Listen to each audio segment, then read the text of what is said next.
আমার রব বললেন, এ ফেরেশতারা, তাহলে তোমাদের মধ্যে কারা কারা দুনিয়াতে যাবে আমি তাদেরকে মানুষের খুন গুনাহবলি দিয়ে দেব। মানুষের গুনাহবলি আমি সব মানুষের খুসুসিয়ত খাসাই সব মানুষের গুনাহবলি আমি তাদের মধ্যে দিয়ে দেব। তোমাদের মধ্যে কে কে যাবে বলো। তা হারুত নামে একজন ফেরেশতা, মারুত নামে একজন ফেরেশতা, তারা বলল, আল্লাহ আমরা যাব।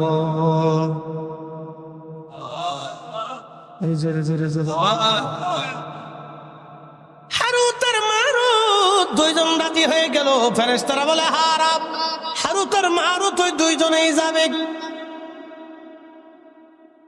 আল্লাহ তাদেরকে আসমান থেকে দুনিয়াতে পাঠাইলেন মানুষের আকৃতি দিয়ে।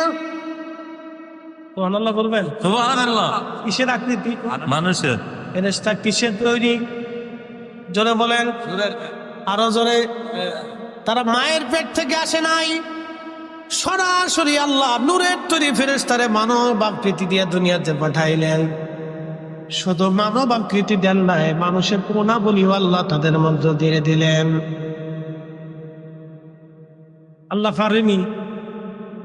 যদি বলুন পারেনি, তো সরাসরি নূরের তৈরি ফেরেশতারে যদি মানবী আকৃতি দিই, গুণাবলী দিয়ে, কাম, ক্রোধ, লোভ, মোহ, হিংসা, কামনা, বাসনা, ক্ষুধা, যন্ত্রণা, অভাব, অভিযোগ, তামান্না, বাসনা, যা যা আছে নেগেটিভ পজিটিভ সব দিয়ে যদি আল্লাহ দুনিয়াতে সরাসরি মানবের রূপ দিয়ে, মানবের গুণাবলী দিয়ে যদি মানুষ ফেরেশতাকে নূরের তৈরি ফেরেশতারে আল্লাহ দুনিয়াতে পাঠাইতে পারে, তাহলে মায়ের পেটের মাধ্যম দিয়ে আল্লাহকে আমার রসুল নূরের নবীরে দুনিয়াতে পাঠাইতে পারে না? খালি আমাদের দেশের আজাইরা যুক্তি আর কি।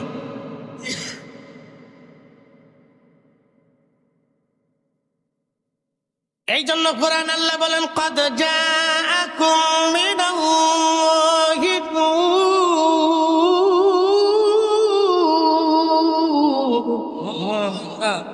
আমি আল্লাহর পক্ষ থেকে তোমাদের মাঝে আমি একজন নূর পাঠাইলাম, নূরওয়ালা পাঠাইলাম, নূরওয়ালা। ইয়া আইয়ুহান নাবিয়্যু ইন্না আরসালনাকা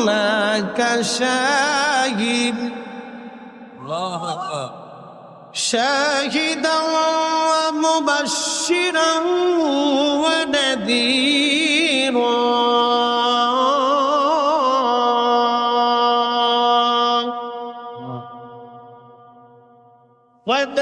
وداعيا إلى الله بإذنه وسراجا منيرا।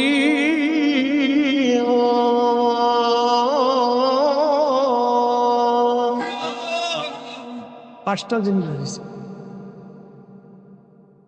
আমি, আমার রসুলকে পাঁচটা জিনিস দিয়ে পাঠাইছি।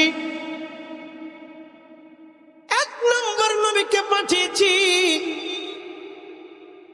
সুসংবাদ প্রদানকারী, শাহিদ বানাইয়া। 2 নম্বরে সুসংবাদ প্রদানকারী, শাহিদাও, শাহিদ বানাইয়া, বাশির বানাইয়া, নাজির বানাইয়া। এরপরে আমি আল্লাহ রাব্বুল আলামিন তারে পাঠাইলাম মুদাইয়ান ইলাল্লাহ, আল্লাহকে ডাকনেওয়ালা,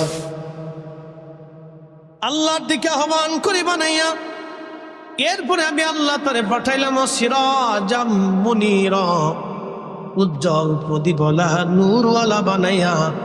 একবার জোরে বলা যাবে কি মারহাবা? আল্লাহর নবী, নূরের নবী, আপনি নবী আমার জীবনের জীবন। আল্লাহর নবী, নূরের নবী, আপনি আমার জীবনের জীবন। আচ্ছা, এখন কেউ যদি নবীর নূর না মানে আমাদের করার কিছু আছে? জোর করে পীড়িত হয় না, জোর করে পীড়িতি মুরিদি, পীড়িতি মুরিদি, পীড়িতি মুরিদি জোর করে হয় না।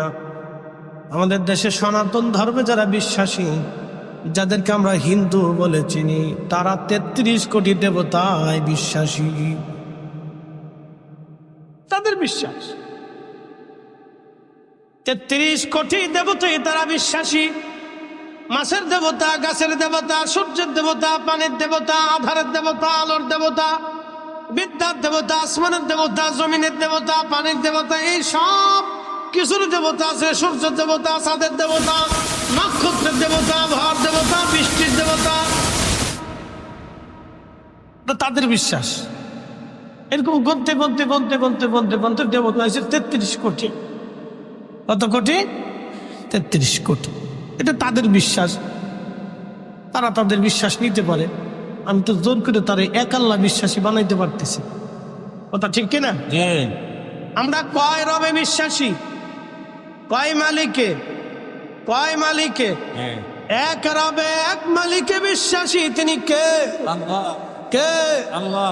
এই এক আল্লাহতে বিশ্বাসী হওয়ার জন্য বেলালের পিঠের চামড়া চলে গেল, তারপরেও সে বিশ্বাস ছাড়ে নাই। সুমাইয়ার গুপ্তাঙ্গে আবু জেহেল বর্ষা দিয়ে খুচি খুচি খুচি খুচি নির্মম ভাবে তাকে শহীদ করেছিল। নির্মম ভাবে আবু জেহেল তাকে শহীদ করে দিয়েছিল শুধু এক আল্লাহ বিশ্বাসী হওয়ার কারণে। আমার রসুলে বিশ্বাসী হওয়ার কারণে সুমাইয়া এইভাবে জীবন দিল। হযরত ইয়াসির রাদিয়াল্লাহু আনহু 2 পায়ের মধ্যে রশি বেঁধে 2টা উটের গলার রশির মধ্যে 2টা উটের গলার মধ্যে বেঁধে দিল। 2 উট 2 দিকে ছেড়ে দিল। উঠে দৌড়ায় হযরত ইয়াসির রাদিয়াল্লাহু আনহুর মাঝখান থেকে ফেরে শিরিক একটা মানব 2টা দেহে খণ্ডে রূপান্তরিত হয়ে গিয়েছিল। তারপরও সে কালেমা ছেড়ে দেয় নাই। এক আল্লাহ বিশ্বাসী হওয়ার কারণে হযরত ইয়াসিরের জীবন চলে গেল, তারপরও তিনি বেঈমান হয়ে কবরে যায় নাই। একবার জোরে বলা যাবে আল্লাহু আকবার। আর আমরা একটু সুদের টাকা ঘুষের টাকা বলে আগ্রহ দেখি, পাবলিকেরটা খাওয়ার জন্য তো আরো দামদার শেষ নাকি।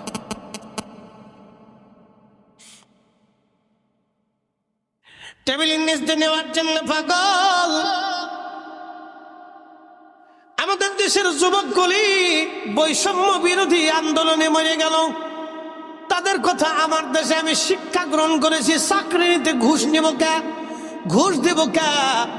এই প্রথা বাতিল করার জন্য কত ছেলেরাই তো মরে গেল। আচ্ছা আপনারা বলেন ঘুষ কি বন্ধ হয়েছে?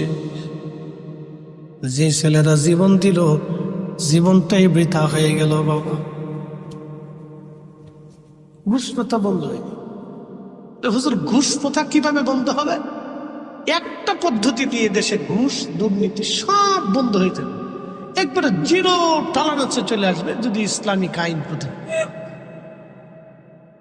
একটা পদ্ধতি আছে, এছাড়া বাকি আর যত পদ্ধতি আবিষ্কার করেন কোনো পদ্ধতিতে বন্ধ হবে না।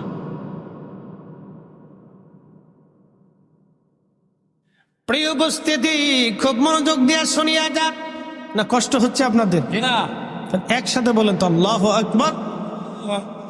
তো মনোযোগ দিয়ে কথাগুলি শুনবেন। তো ফেরেশতারা হারুত আর মারুত 2 জনকে আল্লাহ দুনিয়াতে পাঠাইছে। দুনিয়াতে আসার পরে কাম দিছে, ক্রোধ দিছে, লোভ দিছে, মোহ দিছে, হিংসা, কামনা, বাসনা, রিয়া। দুনিয়াতে আসার পরে পৃথিবীতে একটা মহিলা ছিল, তার নাম জোহরা। নাম কি? জোহরা নামক একজন সুন্দরী পরমা রূপসী একজন নারী ছিল। জোহরারে দেখা হারুত আর মারুত পাগল হয়ে গেছে। এই জোহরারে কেমনে বাগানো যায়? ওরা যে ফেরেশতা ভুলে গেছে, আল্লাহর সাথে চ্যালেঞ্জ ছিল সেটাও ভুলে গেছে। আল্লাহ কাম ক্রোধ দিয়ে দুনিয়াতে পাঠাইছে। আল্লাহর সাথে বান্দার কেন প্রেম হয় আজকে বুঝে যাবেন। সুন্দরী জোহরার প্রেমে হারুত আর মারুত পাগল হয়ে গেল। জোহরারে প্রস্তাব দিল, জোহরারে তুমি আসো আমাদের সাথে, আমাদের মনের বাসনা তুমি পুরা করে দাও। জোহরা ডাক দেয় বলো, হারুত আর মারুত তোমাদের বাসনা পুরা করতে পারি, কিন্তু সর্বপ্রথম আল্লাহকে অস্বীকার করা লাগবে। বলো আল্লাহ বলে কিছু নাই, মানতে হবে। জোহরা ছিল কাফের। কি ছিল? হারুত মারুত জোহরারে দেখে পাগল হয়ে গেছে। ভাই এত সুন্দর। তো জোহরা বলতেছে, হারুত মারুত আমার সাথে তো তোমরা কাম খায় মনের বাসনা পুরা করতে চাও, প্রথম শর্ত হলো তোমরা আল্লাহ অস্বীকার করতে হবে। নাউযুবিল্লাহ। তা হারুত মারুত তো ফেরেশতা ছিল, কি ছিল? আল্লাহরে চিনে না? জি। চিনে। সূরা বাকারার ঘটনা, আল্লাহর কালামের, কোরআন শরীফের কথা বানাইয়ে বলতেছি এটা। হারুত আর মারুত ডাক দিয়ে বলতেছে, হারুত আর মারুত ডাক দিয়ে বলতেছে, হ্যাঁ জোহরা, তোমাকে আল্লাহকে অস্বীকার আমরা করতে পারবো না। এবার হারুত আর মারুত রে জোহরা ডাক দিয়ে বলতেছে, তাহলে এক কাজ করো, যদি আল্লাহ অস্বীকার না করো তাহলে মদ খাইতে হবে, এবং একটা ছোট্ট বালক আছে, ছেলে আছে, ওই ছেলেটাকে হত্যা করে ফেলতে হবে। হারুত আর মারুত বলল, হ্যাঁ আমরা তাতে রাজি আছি। এক বেডি হওয়ার লেগে একটা জীবন হত্যা করতেছে আর মদ খাইতেছে, এক বেডির লেগে। এক বেডির লেগে পাগল হয়ে গেছে হারুত আর মারুত। এই হারুত আর মারুত দুইজনে ছোট্ট বালকটাকে হত্যা করলো, মদ পান করলো। হারুত আর মারুত দুইজন মদ পান করলো, ছোট্ট বাচ্চাটাকে হত্যা করলো। আল্লাহ ডাক দিয়ে বললেন, বাচ্চাটাকে হত্যা করার পরে ওই জোহরার সাথে তারা জেনা করলো। আসতে হলো না? নাউযুবিল্লাহ। কি বলেন? ফেরেশতা কিসের তৈরি? যেটা বলে আরো জোরে, মদ কেমনে খায়? মানুষের গুণাবলী আল্লাহ দিয়ে দিছে। আমাদের রাসূল নূরের, কিন্তু গুণাবলী মানুষের। কি কথা কন না কেন? তিনি মানুষ, কিন্তু সৃষ্টির আসল নূর। আপনি মানলেও মানেন, না মানলেও না মানেন, ও তো আমাদের কিছু আসে যায় না।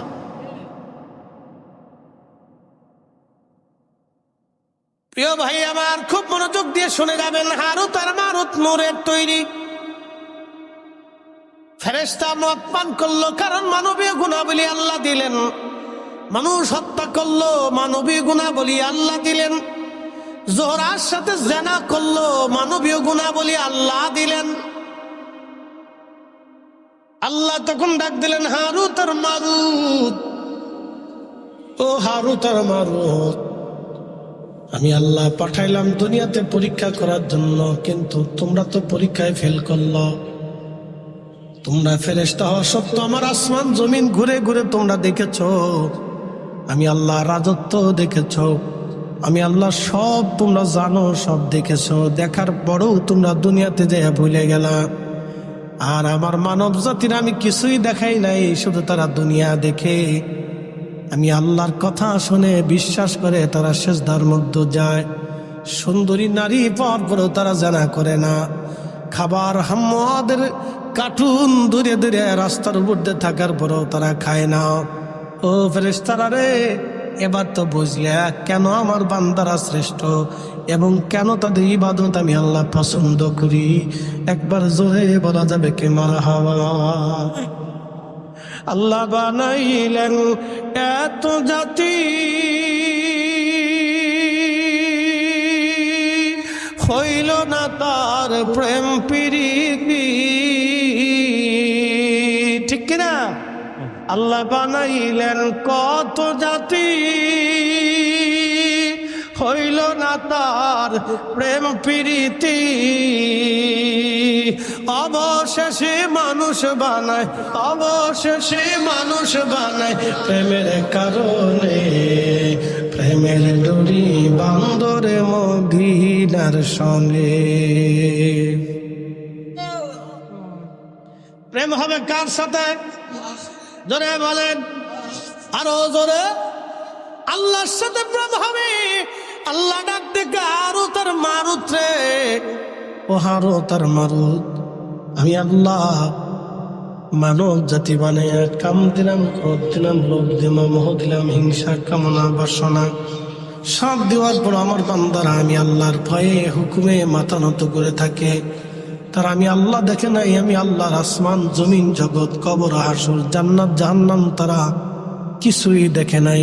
কিন্তু তোমরা ফেরেশতারা সব দেখার পরেও, তোমরা সব দেখার পরেও আমি আল্লাহর কুদরত, আসমান জমিন ভূমণ্ডল নবমণ্ডল সব কিছু দেখার পরেও হারুত আর মারুত দুনিয়ার ভিতরে যাইয়া মদ পান করলা, মানুষ হত্যা করলা, জোহরার সাথে তোমরা জেনা করলা। হারুত আর মারুত রে, তোমাদের জন্য আসমানের দরজা বন্ধ করে দিলাম, আর কোনোদিন তোমরা আসমানে ঢুকতে পারবে না। কারণ তোমরা মদ পান করছো, হারাম খাইছো। আমি আল্লাহ পবিত্র, আমি পবিত্রটাকে ভালোবাসি, আমি আল্লাহর জায়গা পাক, অতএব পাককে আমি পছন্দ করি। তোমরা যেহেতু না পাক হয়ে গেছো, অতএব আর আমি আল্লাহর আসমানে ঢুকতে পারবা না, তোমরা দুনিয়াতেই থাকো। কিয়ামত পর্যন্ত তারা শাস্তি ভোগ করতে থাকবে। এরপরে যদি আল্লাহ দয়া করে মাফ করেন, সেটা আল্লাহর দয়া। বুঝতে পারছেন? এই জন্য ফেরেশতারাও পরীক্ষায় কি করলো? ফেল করলো। একসাথে বলবেন আল্লাহু আকবার। ফেরেশতারা পরীক্ষায় কি করলো? ফেল করলো। আপনারা আজকে পরীক্ষায় পাস করলেন, আপনারা পরীক্ষায় পাস করলেন বলে কারণ কি? ইচ্ছা করলে দুনিয়া ব্যবসা করতে পারতেন, ঘুরতে পারতেন, বাড়িতে বসে নাটক দেখতে পারতেন, বাচ্চা কাচ্চা ছেলে সন্তান নিয়ে ঘুরতে পারতেন, গল্প গুজবে কাটাইতে পারতেন। সব ফেলে দিয়ে আপনারা বেহেশতের বাগানে বসে গেছেন।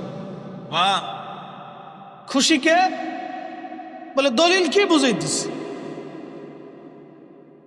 এখানে একটা শব্দ লেখছে, মহাপবিত্র ঈদে মিলাদুন নবী উদযাপন উপলক্ষে আজকের মাহফিল। আচ্ছা মনোযোগ দেন, যদিও এটা মিলাদুন নবীর মাস না, কিন্তু তারপরেও মিলাদুন নবী। কারণ কি? ঈদে, ঈদ মানে খুশি, মিলাদ শব্দের অর্থ নবীর আগমন বা রসুলের জন্ম মোবারক, যেটা বলেন আল্লাহ নবী পাইছি আমরা। কথা ঠিক কিনা? কি পাইছি? নবী পাইছি। আমান্না আলাইনা বিকা, আল্লাহ আমাদের মাঝে তার নিয়ামত পাঠিয়েছে। ঠিক কিনা? রসুলের উপরে পৃথিবীতে কোনো নিয়ামত আছে? কোনো নিয়ামত নাই।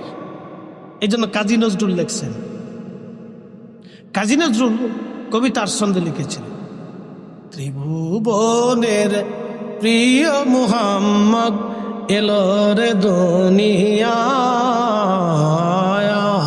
রে সাগর আকাশ বাতাস দেখবি যদিয়া, আয় রে সাগর আকাশ বাতাস দেখবি যদিয়া, ধুলির ধরা বেহেশত আজ। মারহাবা বলবেন না? পৃথিবীটা আজকে কি হয়ে গেছে? জান্নাত। কার কারণে?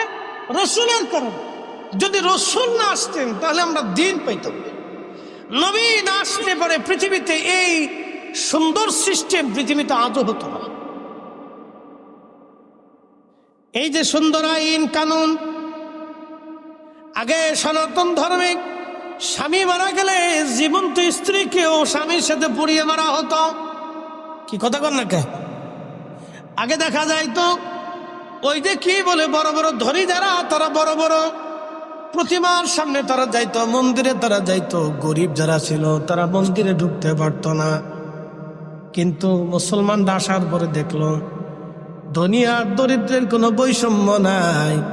যেই কাতারে ধনী দাঁড়াবে সেই কাতারে গরিবও দাঁড়াবে, যেই কাতারে রাজা দাঁড়াবে সেই কাতারে প্রজাও দাঁড়াবে। এটার নাম মসজিদ, এটাই আল্লাহর ঘর, এটাই আল্লাহর আইন। কেউ খাবে কেউ খাবে না, কেউ ঘুমাবে কেউ ঘুমাবে না, তা হবে না, তা হবে না। ঠিক কিনা? এটার নাম মুসলমানিত্ব। মসজিদ থেকে বুঝে যাবে কোনো বৈষম্য নাই, যে আসবে আগে তার যাবে।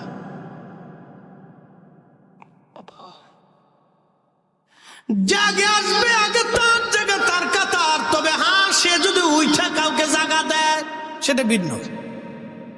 ধরেন মসজিদের মুতল্লি সাহেব, তিনি মুরব্বী ধরেন, তো তিনি আস্তে আস্তে পিছে পড়ে গেছেন। এখন সামনের কাতার থেকে একজন উঠে যায়, যদি বলেন মুতল্লি সাহেব আপনি সামনে আসেন, আপনি এখানে বসেন, তাহলে সেটা ওই লোকটা তাকে সম্মান করবে। ঠিক কিনা? ভালো করতে পারে, কোনো অসুবিধা নেই। কিন্তু মুতল্লি সাহেব যদি সামনে যায় বলে এই না পিছে যাও, এটা হবে? এটা করা যাবে? মানা যাবে?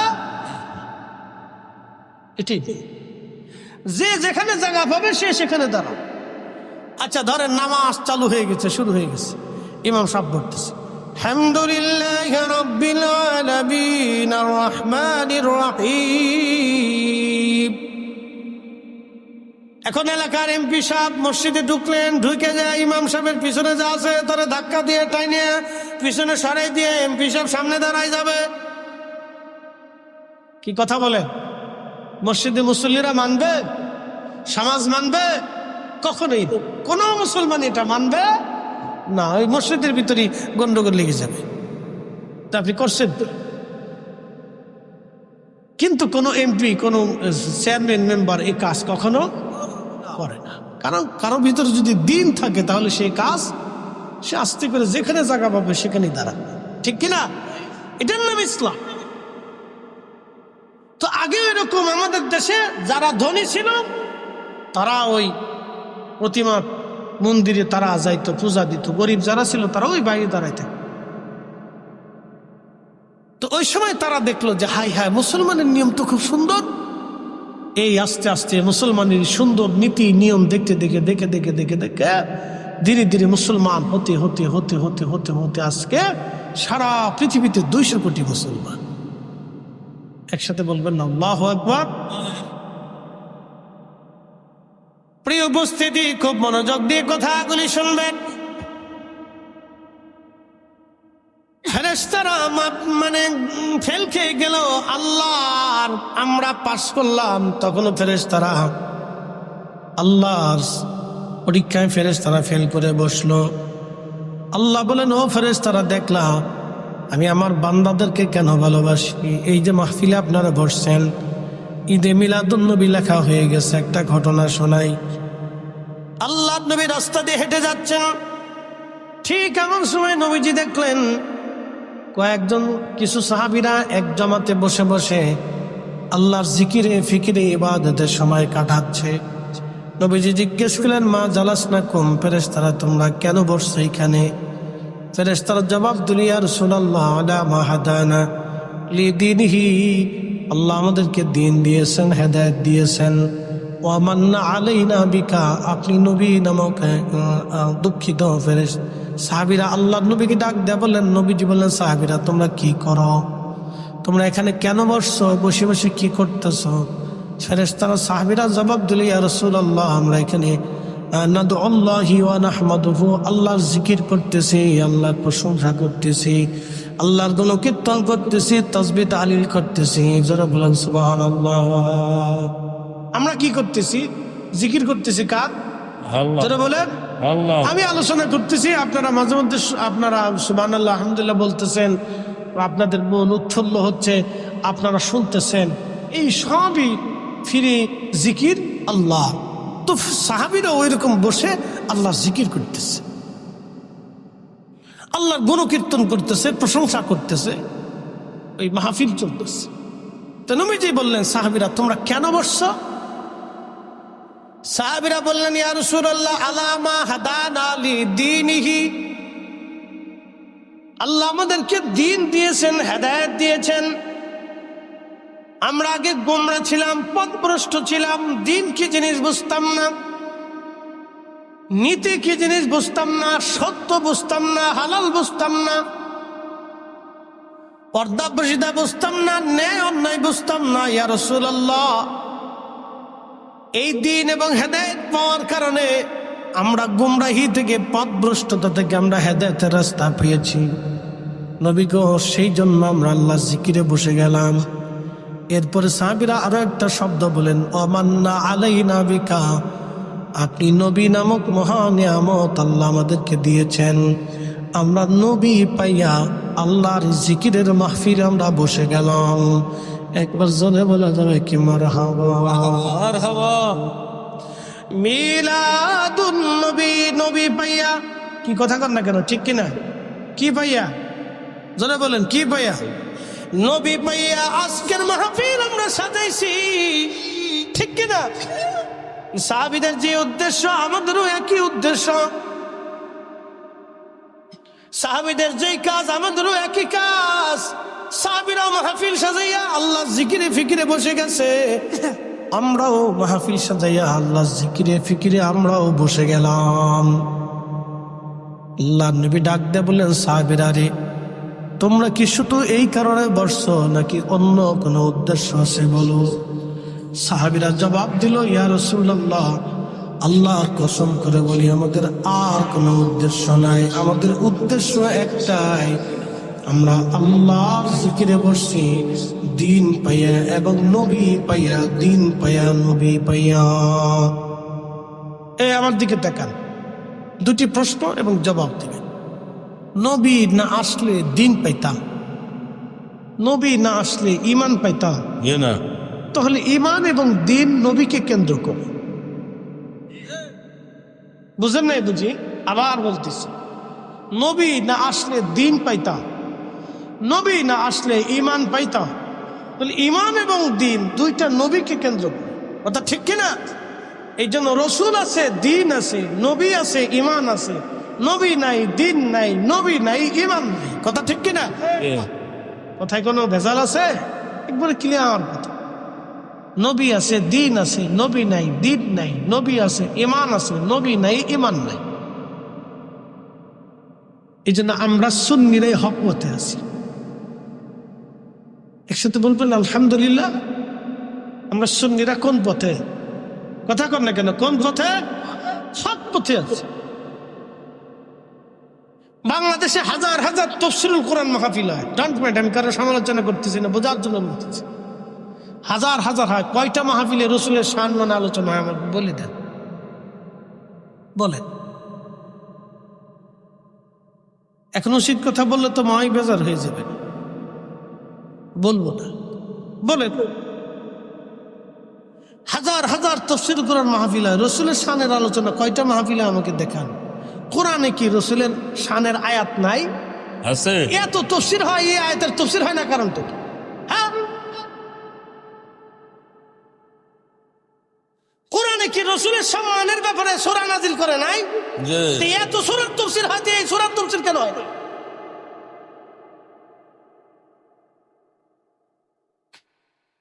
এগুলো তার মানে বোঝা গেল কিছু বৈষম্য আছে, এগুলোর ভিতরেও কিছু বৈষম্য আছে। এই জন্য বলছি, উচিত কথা বললাম, বুঝে নিবেন।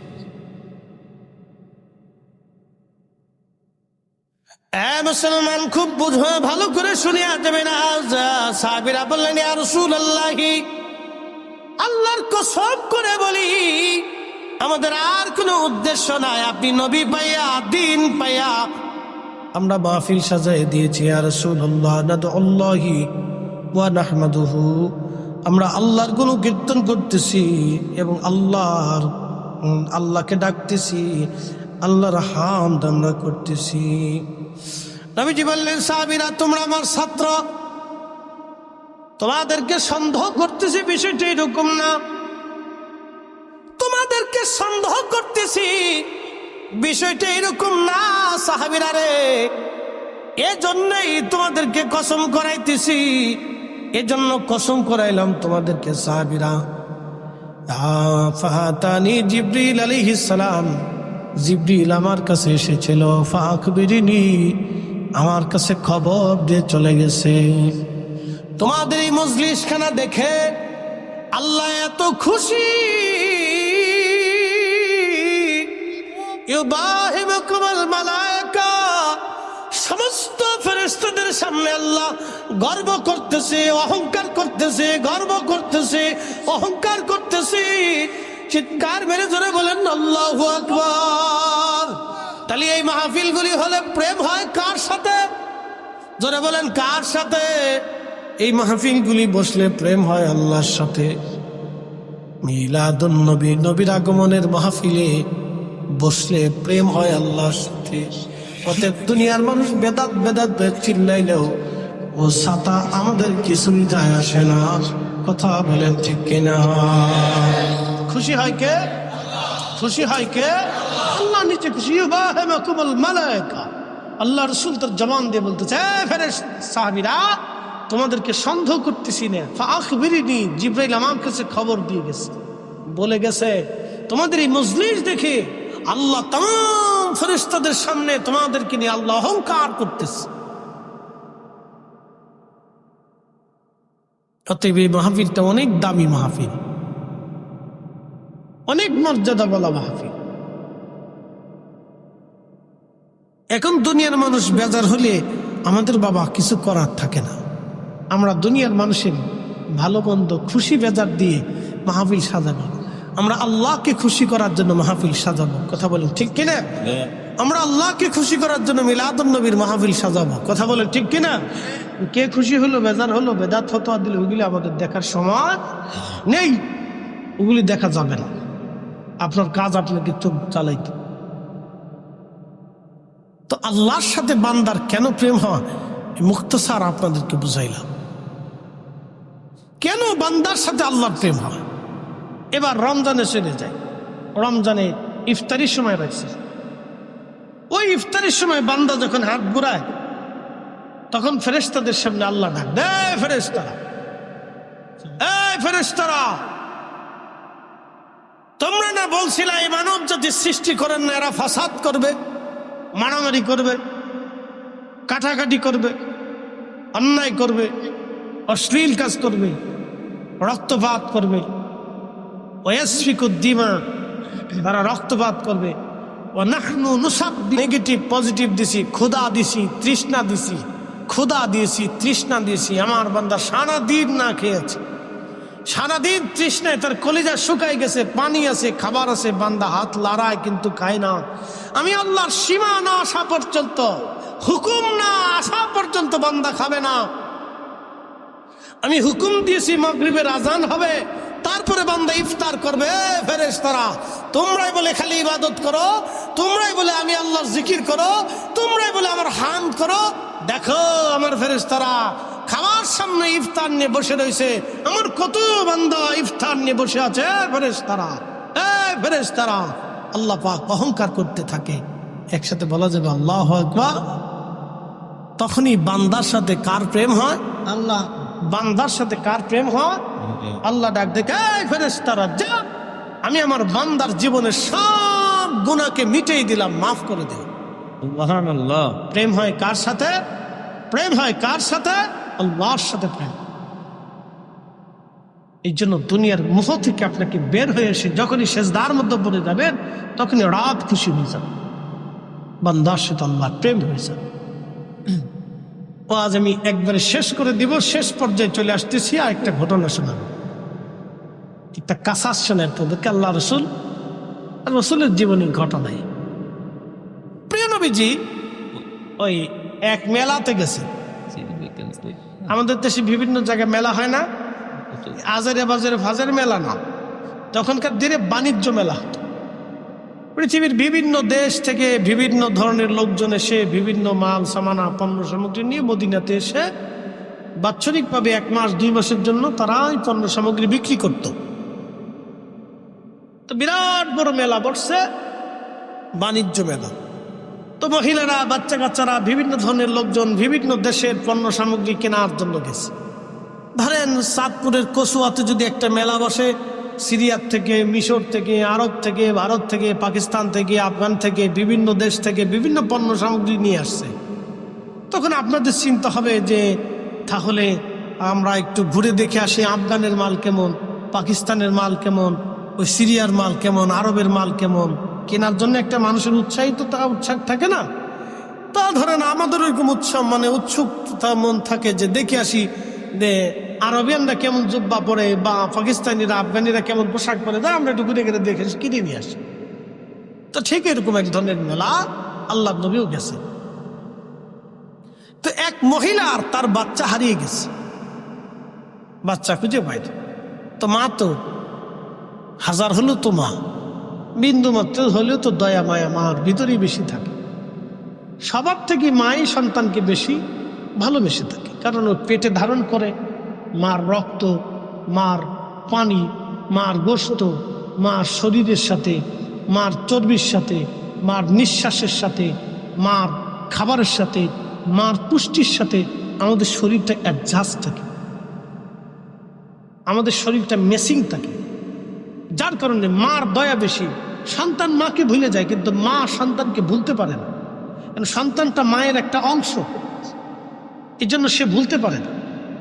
মার খুব মায়া লাগে, সন্তানের জন্য খুব মায়া লাগে, সন্তান ভুলে যায়, সুন্দরী বউ পাইছে চলে গেছে, আর খোঁজ খবর নাই।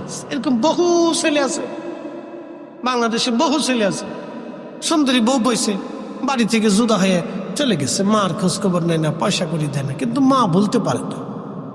ওই মার শরীরের অংশ তো, মার ব্লাড, মার গোশত, মার চামড়া, মার নিঃশ্বাস, মার পুষ্টি থেকে সন্তানের পুষ্টি, যে মা বলতে পারে না।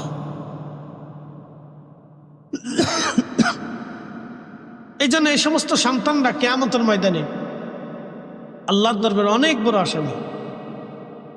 মদিনার একজন ইমাম আছে শেখ আব্দুর রহমান হুযাইফি দামাত বারাকাতুহুল আলিয়া, আল্লাহ তার হায়াতের মধ্যে আরো ফুরন্ত বরকত দিয়ে 40 বছর ধরে মদিনাতে তিনি ইমামতি করতেছেন।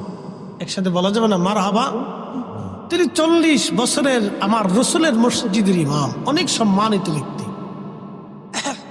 তো 40 বছর ধরে তিনি মদিনাতে ইমামতি করতেছেন।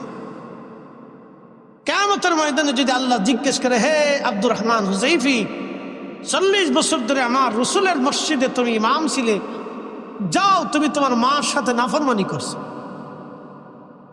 উপায় আছে? একসাথে বলেন, উপায় আছে? না, কোন উপায়, কোন উপায় নাই।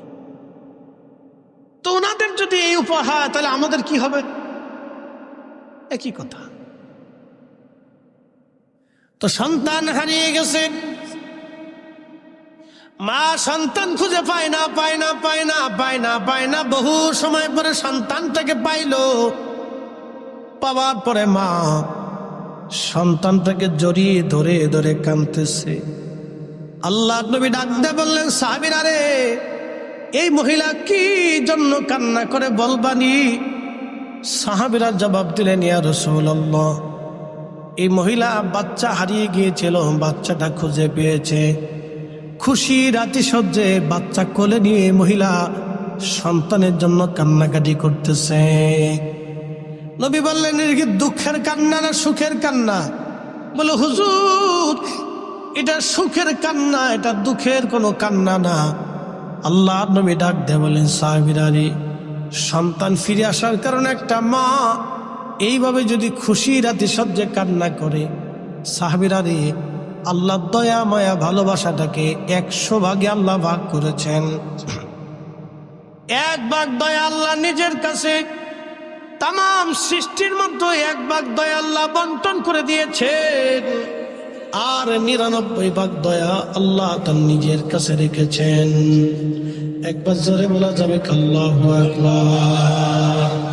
তুমি রহমান, তুমি মেহেরবান, তুমি রহমান, তুমি মেহেরবান। অন্ধ গাহে না শুধু তোমার গুণগান, অন্ধ গাহে না শুধু তোমার গুণগান, বুঝে বুঝে না তবু শান। তুমি রহমান, তুমি মেহেরবান।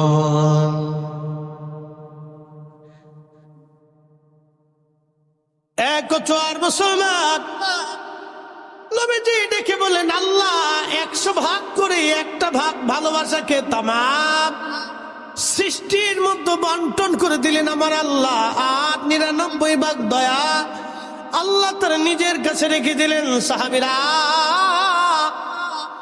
এই মা সন্তান ফিরে পাওয়ার আনন্দে খুশিতে কান্না করে দিয়েছে। এ সাহাবীরা রে, যখন কোন বান্দা অপরাধ করে গুনাহ করে তওবা করে ফিরে আসে আল্লাহর দিকে, যখন কোন বান্দা তওবা করে আল্লাহর দিকে ফিরে আসে, তখন আমার আল্লাহ এত পরিমাণে খুশি হয়, বাকি 99 গুণ ভালোবাসা দিয়ে আমার আল্লাহ বান্দাকে রহমতের কোলে টেনে নিয়ে বান্দার জীবনের গুনাহগুলিকে আল্লাহ মাফ করে দেয়। না না, একসাথে বলেন আল্লাহু আকবার। না, আরো জোরে বলেন আল্লাহু আকবার। তাহলে তওবা তওবা তওবা তওবা, অধিক পরিমাণে তওবা, অধিক পরিমাণে তওবা। আল্লাহ আমাদের সবাইকে কবুল করে নিক। সকলে জোরে বলেন আমিন। আল্লাহুম্মা সাল্লি আলা সাইয়্যিদিনা। কালেকশন আছে, হুজুরের দাম কালেকশন আছে, দেন না, ওটা দিলে দেন। হুজুরের দাম না না না না কালেকশন মাওলানা। একটু জিকির করেন লা ইলাহা, জোরে লা ইলাহা হাসবি রাব্বি জাল্লাল্লাহ মা ফি কলবি গায়রু। আহা নূর মুহাম্মদ, বলি নূর মুহাম্মদ, পড়ি লা ইলাহা ইল্লাল্লাহ।